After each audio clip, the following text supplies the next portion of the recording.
Oh hey, I'm back, and this time I'm recording audio with more than just my internal microphone. +1 production! Last episode we won 10 gold off a gnome who no doubt lacked an appropriate small games of chance license.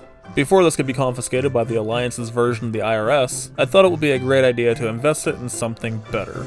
Something a little more long-term profitable, if you know what I mean. You guessed it. A noodle cart befitting of Noodlekeg. Alright, so here's my idea. I'm terrible with money.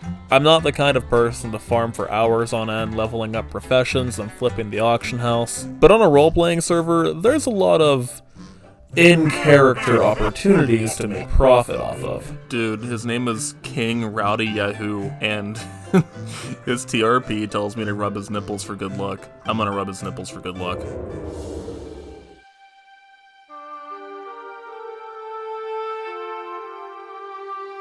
With this blessing, I set up shop in Goldshire, one of the most populated areas in the game.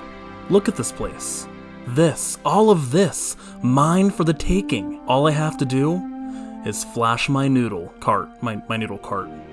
Not gonna lie, I didn't expect it to go as well as it did. Right from the start, I had customers. I don't know what it is about fat pandas, but people seem to just trust that they know what they're doing when it comes to food. I stood around for a few hours selling my soups, which is pretty much all I had in stock at the time, until this dwarf that I mistook for a goblin.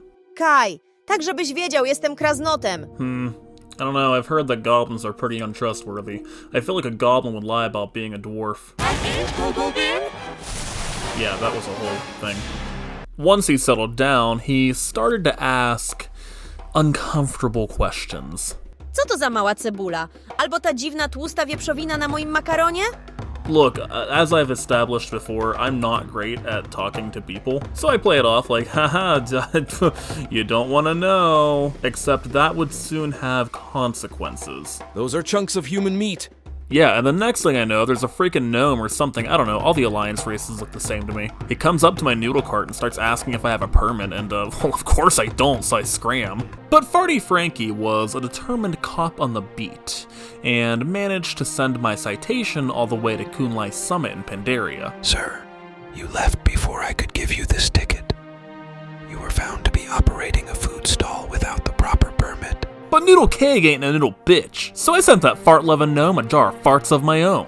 Oh hey, that rhymed. As I was about to log out, something occurred to me. There's probably hundreds, if not thousands, of noodle vendors out there, all vying for control over the market. What if selling human meat was my business's differentiating factor? If people want a monster, I'll give them a monster.